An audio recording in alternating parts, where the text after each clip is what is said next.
지금은 새벽 기도의 시간입니다. 온라인으로 드려지는 새벽 기도에 경건한 마음으로 주님께 나아갑니다. 8월 3일 말씀 이사야 14장 24에서 15장 9절까지의 말씀입니다. 만군의 여호와께서 맹세하여 이르시되 내가 생각한 것이 반드시 되며 내가 경영한 것을 반드시 이루리라. 내가 앗수르를 나의 땅에서 파하며 나의 산에서 그것을 짓밟으리니 그때 그의 멍에가 이스라엘에게서 떠나고 그의 짐이 그들의 어깨에서 벗어질 것이라. 이것이 온 세계를 향하여 정한 경영이며 이것이 열방을 향하여 편손이라. 만군의 여호와께서 경영하셨은즉 누가 능히 그것을 패하며 그의 손을 펴섰은즉 누가 능히 그것을 돌이키랴. 아하스 왕이 죽던 해에 이 경고가 임하니라. 블레셋 온 땅이여 너를 치던 막대기가 부러졌다고 기뻐하지 말라. 뱀의 뿌리에서는 독사가 나겠고 그의 열매는 날아다니는 불뱀이 되리라. 가난한 자의 장자는 먹겠고 궁핍한 자는 평안히 누우려니와 내가 내 뿌리를 기근으로 죽일 것이요 내게 남은 자는 사륙을 당하리라. 성문이여 슬피 울지어다. 성읍이여 부르짖을지어다. 너 블레셋이여 다 소멸되리로다. 대저 연기가 북방에서 오는데 그 대열에서 벗어난 자가 없느니라. 그 나라 사신들에게 어떻게 대답하겠느냐. 여호와께서 시온을 세우셨으니 그의 백성의 공고한 자들이 그 안에서 피난하리라 할 것이니라.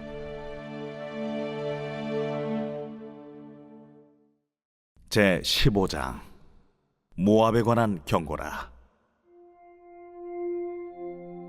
하룻밤에 모압 알이 망하여 황폐할 것이며 하룻밤에 모압 기르가 망하여 황폐할 것이라.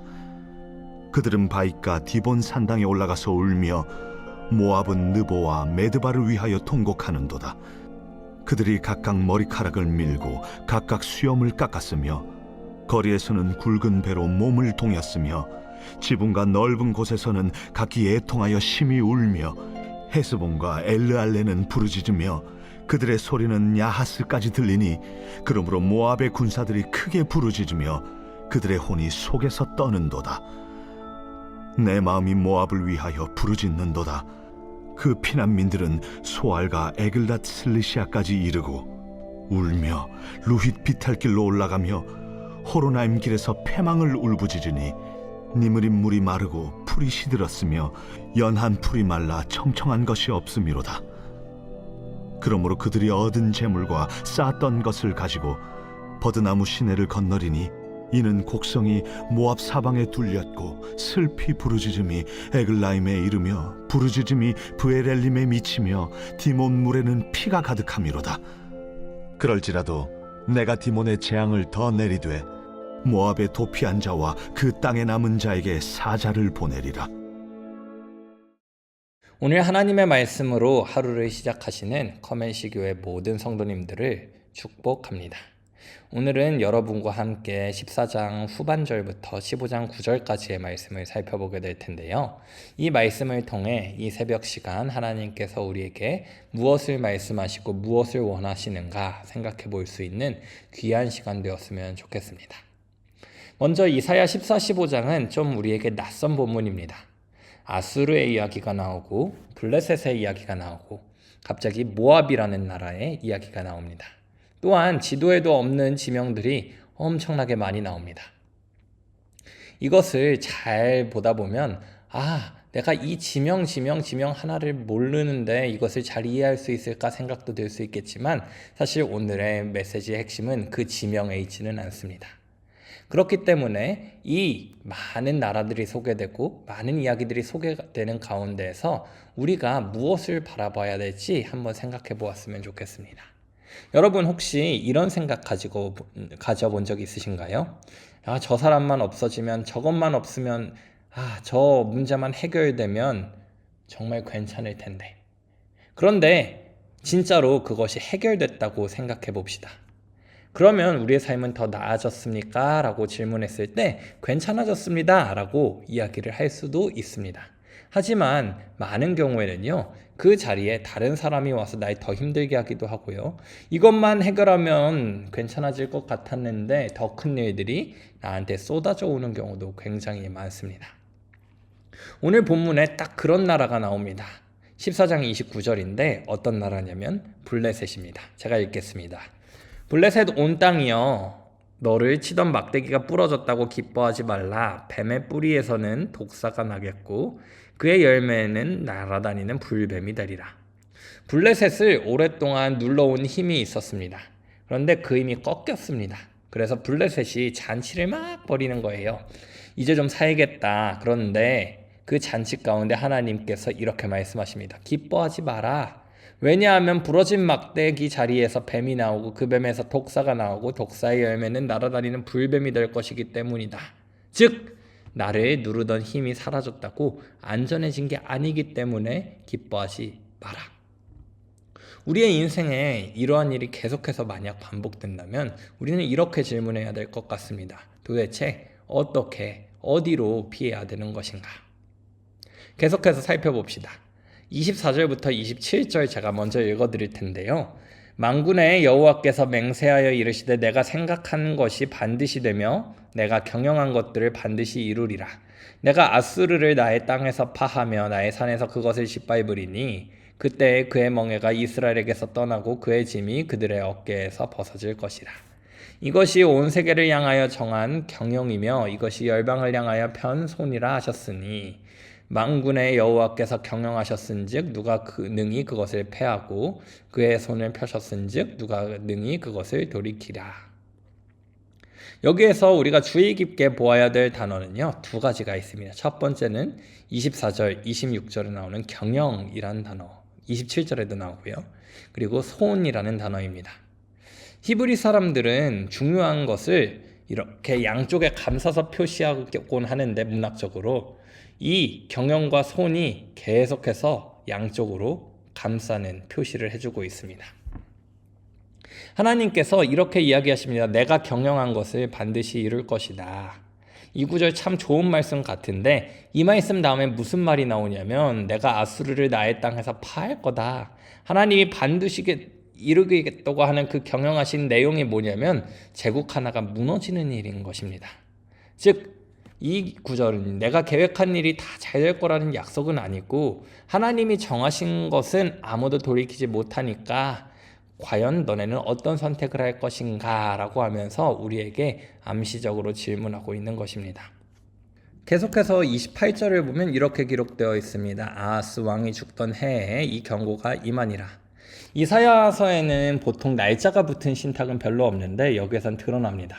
아하스 왕이 죽던 해라고 하면 기원전 8세기 정도 됩니다. 나라의 왕이 죽었기 때문에 국제 정세가 통째로 흔들리던 그 해입니다. 그런데 그 해에 블레셋 사절단이 이스라엘을 찾아옵니다. 왜 찾아왔을까?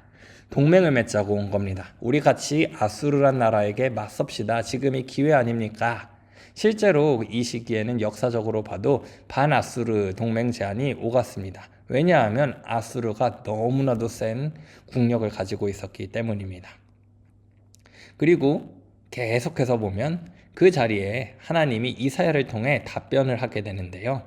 이렇게 기록되어 있습니다. 32절입니다. 그 나라 사신들에게 어떻게 대답하겠느냐? 여호와께서 시온을 세우셨으니 그의 백성의 공고한 자들이 그 안에서 피난하리라 할 것이라. 오늘 본문에서 가장 중요한 곳 중에 한 곳입니다. 왜냐하면 오늘 본문은 처음부터 끝까지 무너지는 이야기만 나오고 있는데 이 한 절만 무너지지 않는 이야기, 서 있는 이야기가 나오기 때문입니다. 사신들은 이렇게 물었어요. 동맹을 맺을 거냐 말 거냐. 그런데 대답이 여호와께서 시온을 세우셨다입니다. 질문과 답이 마치 연결이 안 되는 것 같아 보입니다. 그런데 이것이 너무나도 완벽한 답이었습니다. 시온이 안전한 이유는 이스라엘 백성은 분명히 압니다. 성벽이 두꺼워서가 아니라 시온을 여호와께서 세우셨기 때문에. 실제로 훗날 이스라엘 사람들은 성전을 믿곤 했지만 사실 그 성전이 이스라엘 백성을 지키는 것이 아니라 하나님께서 이스라엘 백성을 지키는 내용이 계속해서 성경에서 반복됩니다. 이러한 관점을 가지고 15장으로 넘어가야 됩니다. 15장에는 모압이라는 나라가 나오는데 모압은 또 경고가 나타나는 거죠. 앞에 두 신탁은 선언이었는데 15장은 처음부터 끝까지 약간 우울한 분위기가 나타나고 있습니다. 왜냐하면 2절입니다. 모압에 관한 경고라. 하룻밤에 모압 알이 망하여 황폐할 것이며 하룻밤에 모압 기르가 망하여 황폐할 것이라. 그들은 바윗과 디본 산당에 올라가서 울며 모압은 느보와 메드바를 위하여 통곡하는도다. 그들이 각각 머리카락을 밀고 각각 수염을 깎았으며. 하룻밤에 수도 그리고 요새 나라 전체가 울기 시작합니다. 왜냐하면 심판이 임했기 때문입니다. 그런데 모압 사람들이 어떻게 합니까? 이 울음의 내용을 자세히 살펴다 보면 세 가지로 정리해 볼 수 있는데 그들이 피합니다. 그런데 성전으로 피하는 곳이 아니라 산당으로 피합니다. 거기서 부르는 이름은 여호와가 아니라 그모스라는 우상의 이름입니다. 두 번째로는요, 머리를 밀고 수염을 깎는 것을 행합니다. 이것은 이방 사람들의 장례 관습인데 이스라엘 백성에게는 금지되었던 행동입니다. 레위기와 신명기가 분명하게 하지 말라고 이야기했던 그 부분입니다.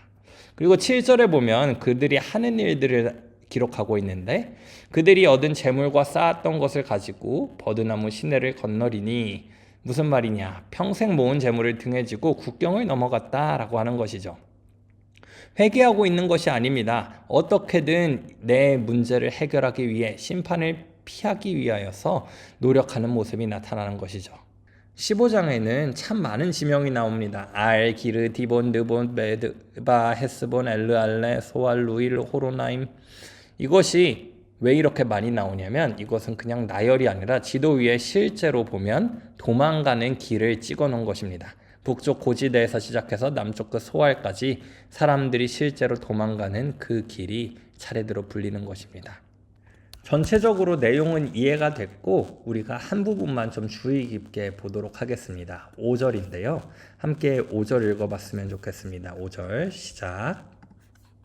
내 마음이 모압을 위하여 부르짖는도다. 그 피난민들은 소알과 에글라, 슬리시아까지 이르고 울며 루이 비탈길로 올라가며 호로나임 길에서 패망을 울부짖으니.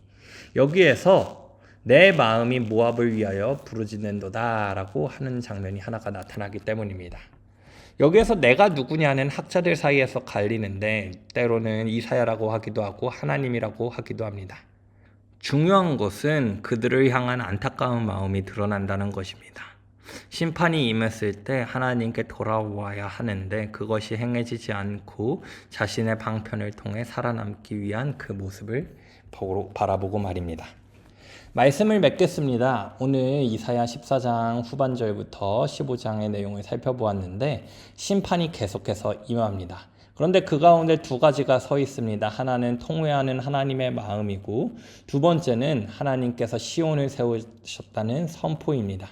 그렇기 때문에 우리가 삶을 살아가면서 정리해 볼 것은 이것입니다. 과연 우리는 무엇을 의지하고 살아가는가? 하나님의 경영이 있다라는 걸 분명히 아는 사람으로서 살아가게 될 텐데 그 가운데 혹시 내가 모압 사람들처럼 내 것을 의지하거나 블레셋 사람들처럼 동맹을 통하여 악을 처단하고 싶어하는 그 모습을 보이고 있지는 않는가 생각해 보시기 바랍니다. 오늘 우리가 살아가는 동안 이해되지 않는 상황 너무나도 많을 것입니다. 그럼에도 불구하고 하나님을 선택하시고 그 자리에 서십시오. 하나님께서 온 세상을 경영하시기 때문입니다. 그의 손이 미치지 않는 곳이 없기 때문입니다. 많은 사람들은 방편을 의지하지만 믿는 이들은 하나님을 의지합니다. 이 마음 꼭 기억하면서 믿음으로 살아가는 오늘 하루가 되길 원합니다. 때로 이해가 되지 않는다면 하나님께 물으십시오. 그리고 말씀을 통해 내가 이 순간 뭘 선택해야 될지 고르십시오. 하나님께서 우리 마음을 밝히셔서 가장 최선의 길로 우리의 삶을 이끌어 가실 것입니다. 이 말씀 기억하며 오늘도 믿음으로 넉넉히 승리할 수 있는 저와 여러분 모두가 되기를 주님의 이름으로 간절히 축원드립니다. 기도하겠습니다. 사랑하는 하나님 감사합니다. 하나님께서 우리에게 하신 말씀을 기억합니다. 많은 심판이 행해지는 가운데 많은 사람들이 회개하지 않고 자신의 방편을 의지하는 걸 발견합니다. 하나님, 우리는 그렇게 살고 싶지 아니하오니 하나님께서 우리의 삶을 이끌어 주시고 하나님을 선택할 수 있는 귀한 믿음 가질 수 있도록 은혜 허락하여 주시옵소서. 낙심하는 상황이 찾아올 때에 하나님께서 위로를 허락하여 주시고 경영하시는 그 놀라운 역사와 펴신 그 손으로 우리를 보호해 주시옵소서. 오늘도 살아계셔서 역사하고 계시는 예수 그리스도의 이름으로 기도드립니다. 아멘. 오늘도 주신 말씀 붙잡고 함께 기도하며 나아가도록 하겠습니다. 다 함께 기도합니다.